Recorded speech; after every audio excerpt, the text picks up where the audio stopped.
amazing viewers. Thank you so much for joining me on my program once again. I appreciate you wherever you are connecting from. If you have not subscribed to my channel, please kindly subscribe to my channel. Click the notification bell so that you'll be notified each time I upload a video.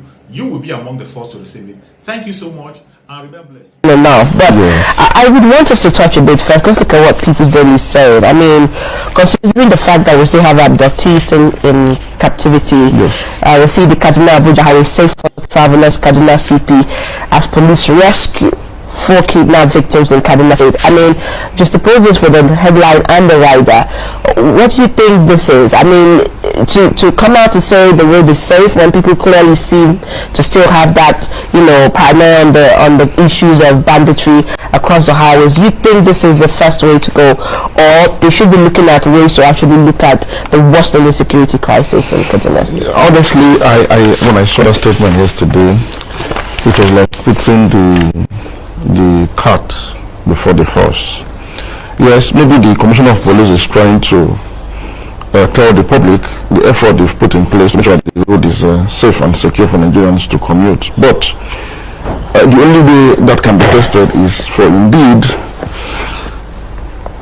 security to return to the state. It's not by an announcement by the Commissioner of Police, but by a prolonged period or a sustained security operation that will actually make abductions on that road a thing of the past. So only then can Nigerians now, come to the conclusion that indeed something has been done. And so Nigerians will be the ones to actually say it eventually. When there are no more reports of abductions on that road, that is when we now know that indeed it is now safe. But for the Commissioner of Police to announce that the roads are safe and people should just ply the road, I think it's a bit premature. And it's not so tidy at this time, because we know that insecurity is still very much raging across that axis of Nigeria, and so that statement for me is just trying to take credit for a job not done, as a matter of fact. So I think security agencies and the heads should sometimes learn to be a bit circumspect and make certain kind of statements. Yes, All right, let's look at, of course, the Matthew Cooker is the message is one of the conversations that has been also very much in the tropical space of the media. We saw an additional response to Bishop Cooker. News Telegraph says here, presidency to Cooker inflammatory comments dividing Nigerians, absolve worry of leadership insensitivity. It's as if they took the word out of the mouths of the Nigerians to even highlight the word insensitivity there. I'm sure you saw what Bishop Matthew Cooker said. He said Nigeria is like a hospital, at the last minute. In fact, he says literally everything is broken down. Nigeria has become a big emergency national hospital with full occupancy. That was the word he used.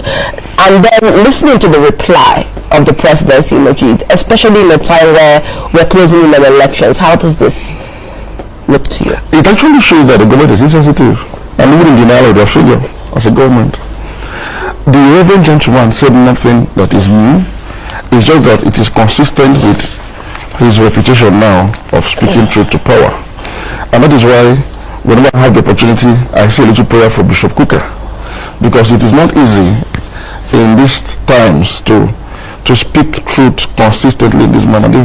The last time he spoke publicly was his Christmas Day homily, and again the presidency came very hard on him. But unfortunately and sadly, Bishop Matthew Cooker was vindicated throughout the year. The turn of events made his Christmas Day homily like a prophetic warning of some sort. And this is not also different from what he's been doing. His Easter Day message was simply to reiterate what the Jamaatul Nasrul Islam has said recently, and even what the Northern Elders Forum have also said. He was sacked from his mosque for doing that as well. The scholar. Yeah, the scholar. So it tells you that there is a groundswell of opinion about the fact that things are not working. The failure of this administration is very glaring. And let me tell you something. And not only has this government divided Nigerians, as rightly pointed out by Bishop Cooker, it is really sustaining that division. And that's something that's very curious about the president's response to the challenges of insecurity. He has not accepted any initiative out of the box thinking on how to solve this problem. People have proposed, for example, state policing. He has wrongly rejected it. People have said, okay, can we restructure the country and see if these things will improve? People have suggested, for example, that can we have some, limited armament, civil armament program that allows communities to defend their lives and properties. All of this has not been accepted. And even in the southwest region, 6 states of the southwest, decided to come up with a security initiative that will protect their territory. It was opposed by the central government. So it leaves us in doubt about the sincerity of government when it comes to tackling insecurity. And so there's nothing new that Bishop Kukah said. The only thing that is consistent also is the fact that whenever he speaks, there's a pattern of response from the presidency. We didn't see the presidency as angry as they are when JNI spoke against the situation of the country today. And even tactfully asked for the president to step aside. We didn't see this kind of angry response to JNI. Even the Northern Elder Forum spoke. The response of the presidency was mild. They deflected the issues raised by the Northern Elder Forum and blamed the failure of the government on saboteurs. But whenever it is Matthew Hassan Kukah, the tone is different. It's antagonistic. It is full of hate from the highest office in the land. Why do you think that is so? Because the man actually speaks truth, bitter truth, that hurts those who know to hear the truth. And so the reaction is typical. And that reaction in itself is one of the most divisive tendency today, or that it betrays a divisive tendency of this government. Because we've seen clear double standards in everything the government has done, from the way it responds to security issues, and from the way it responds to Matthew Hassan Kukah or JNI or other bodies. The response to Kukah is always full of antagonism. It's like there is hatred for this individual, maybe because of its ethnicity or religion. So that in itself is a divisive factor as we speak, because people are reading between the lines. Why do you always react angrily when this man speaks the same thing that every other person has said? You don't react in this manner that you have reacted in the last 48 hours. So what do you have against this person? Is it his religion? Is it his ethnicity? Or is it just his guts? Or all of it combined? So there's something we need to do as Nigerians, and that is we need to pray hard that we survive the remaining months that they have in office. Talking about months, It brings me to Blueprint newspaper. What Afeda said to the federal government on suspending 2023 polls, adopting interim government, saying that would help, to redirect the course of Nigeria and before the election. Now, that is coming also from somebody within the academia. How do you look at that as well as a sign that this government has failed? It tells you that the failure of this government has delegitimized our democratic governance structure itself. It has proven beyond reasonable doubt to those who were skeptic about our democratic experience that democracy is unable to yield dividends. You see, democracy has failed in some parts of West Africa recently. We have thought that military coup or military intervention in governance was a thing of the past until recently. And I've said, what happened in these countries was not because democracy failed. It was because those that are supposed to be democrats failed democracy. It is not so different with the case of Nigeria. The biggest danger to our democracy today actually are those that are supposed to be the players in the politicians. Those that are the biggest beneficiaries of democracy have become the greatest danger to our democracy. Their ineptitude, their incompetence, their insincerity, their corruption poses an existential threat to our democracy. And the fact that Nigeria today is embroiled in economic, security, and social crisis, to the extent that people are now beginning to call for a review of our democratic experience. First, it was a lawyer in Lagos who called for a truncating of this democracy outrightly. And now a senior lawyer is also calling for, look, we need to have a reset. We need an interim government to reset the foundations of our nationhood. This is because the players in the field, and this is not restricted to the APC alone, the players in the field have not been able to make meaning out of our democracy. But as it stands, in the last 7 years, it has not been as bad as our experience has been since 1999. In the last 7 years, bad governance has become worsened to the extent that our democracy is no longer able to yield dividends in terms of improved security and welfare. In fact, Nigeria is an emergency case. Nigeria is a state that if it hasn't failed, it is failing, and it is failing very fast. If you use the word failing, some people would say, what are the indices of a failed state? One, lack of security for the population. The ability to enforce law and order. Absolutely. But the government is able to provide the welfare for citizens. When the government is able to meet, on the average, its core responsibilities to citizens, that is a failed state already. So, as we speak, we are already exhibiting advanced signs of state failure because of the ineptitude of the current set of political leadership in Nigeria.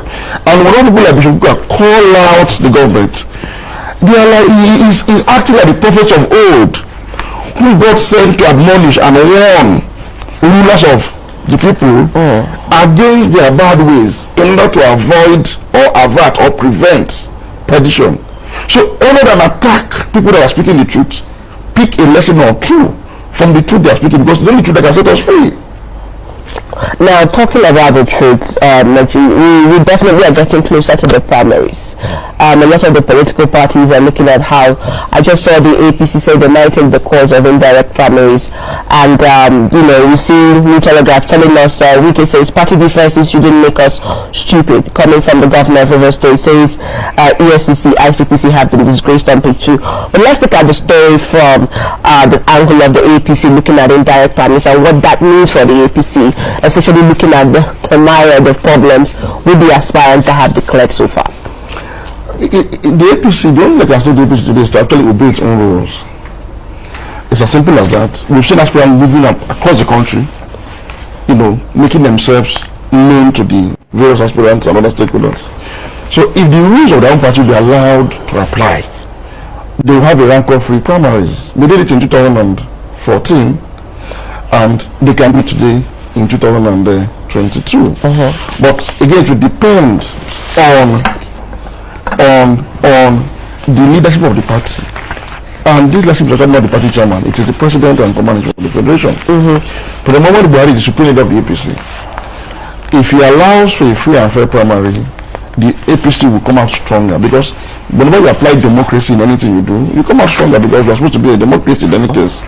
But if he has a hidden agenda, as some people suspect he has, maybe if indeed he has an anointed candidate that he doesn't want to disclose the identity because of sake of assassination or elimination, rather. So except he has such, and he wants to now work from answer to question. But if he allows the process to go through seamlessly and allow the members of the APC, the delegates, the duly constituted delegates, to freely and fairly elect their next flag bearer, I think the APC will come out even stronger, and the same thing applies to the PDP as well.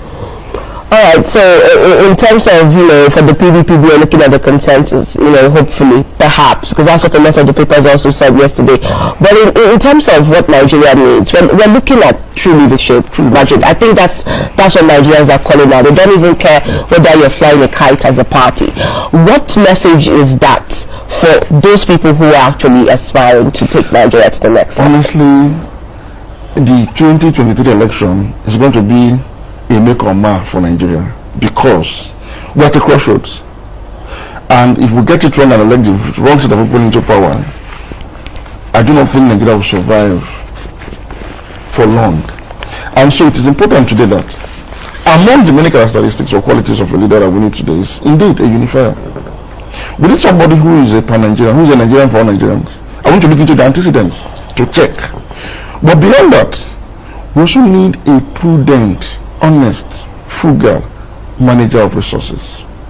Somebody who has the knowledge to pilot the 21st century economy across party lines.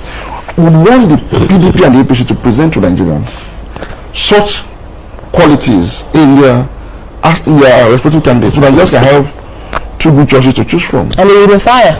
That is the fundamental quality we need today. We need somebody that can pull us back from the brinks. Nigeria is more divided today than it was in 1966, the year preceding the Civil War. Because today, unlike in 1961, we are divided along regional lines, 4 regions. Nigerians are divided along tribal lines, sub-tribal lines, and sub-tribal lines. Nigerians are divided against the rich versus the poor, the young versus the old, the north versus the south, Christian versus Muslims. The lines of division is so complicated and complex that it has created, a behemoth of national challenges that will require national unity first to resolve. One of the first missteps of this current administration was its inability to unify Nigerians after the 2015 elections, when it took a highly hyper-partisan stand on all issues and elevated sectionalism, and in this instance, northern sectionalism, over and above the national interest. That policy or that attitude of this government went a long way to divide an already polarized polity coming from the highly divisive 2015 election, and so the failure to bring us together back as a people after that election, and all the actions of this government have actually divided us even more. That is what we're having, most of the problems we're having today, because all hands are not on deck to fix our common problems or confront our common enemies. It is as if we are working at cross purposes, not because we want to, but because there is no unifying leadership at the center, which is the first quality of a leader.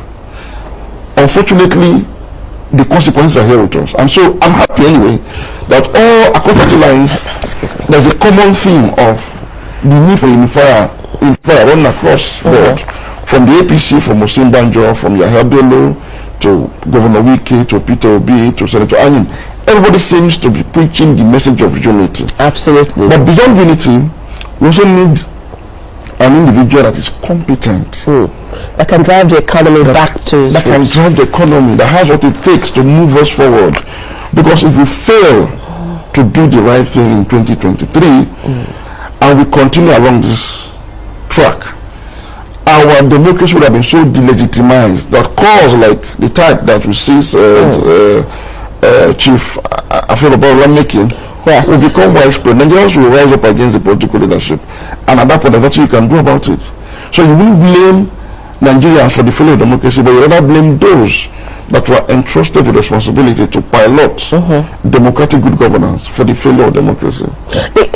Interestingly, you talk about the failure of democracy. A lot of people would also say, if you look at what Afeolabo also spoke about, the constitution, having to look at the constitution and having a Nigerian constitution that was defined by the people, which was one of the calls that he made as well in that statement. But let's look at the case of sexual violence. That story on Christland has continued to raise a lot of either judgment, criticism, or some sort of negative response. Some people are speaking against it, some people are speaking out of ignorance. But in schools such as that, Lagos government has shut down Christian schools for that rape issue. But what does that tell you? The responsibility of the school and their communication with parents, because that actually happened a few weeks before the parents were even given any information on that action. Somebody said it's bad parenting, but also an issue of bad school policies. How do you look at that? Because it's very devastating, just coming from the Osinachi case, of domestic violence. Now we're getting into this. Well, from all indications and from the comments I've read and the few clips I've watched, I actually watched the video that was circulating online. I didn't want to watch. Exactly, because it was. I couldn't. It's something you can actually classify as child pornography. Absolutely. So I saw that was simply a case of negligence on the part of the school that allowed underage children to be together and then decided to do things that are very amorous and very bad, So I do not think it's a case of rape per se. So it was a negligence on the part of the school that took students to far away Dubai for excursion and could not monitor these children adequately enough to prevent such an occurrence. Now, on the other hand, the school also bears responsibility for not making full disclosure to the parents, because only God knows where the student picked these habits from. So as soon as that happened and the school discovered, they didn't speak in parables to the parents of the concerned students. They should have made full disclosure to the concerned parents to say, look, your child or your daughter or your son was involved in so and so, and the school has said that so and so steps be taken to see if they can salvage what was left of these children. And with the full commitment of the parents, any measure that might have been arrived at should have been put in place, either counseling, either rehabilitation, whatever it is. And if the school feels that this kind of attitude or character or behavior offends their moral standing as a center of learning, and there is a punitive measure in their policy, it should have been done without ceremony. Now, the school, in not making full disclosure, left a lot of rooms for speculation. But there's something this tells me. The government can no longer afford to abdicate its responsibility for education to private business entities. We need to begin to resuscitate public school systems. And this is the responsibility of state governors and local government chairmen. We need to go back to the era when public schools were the best.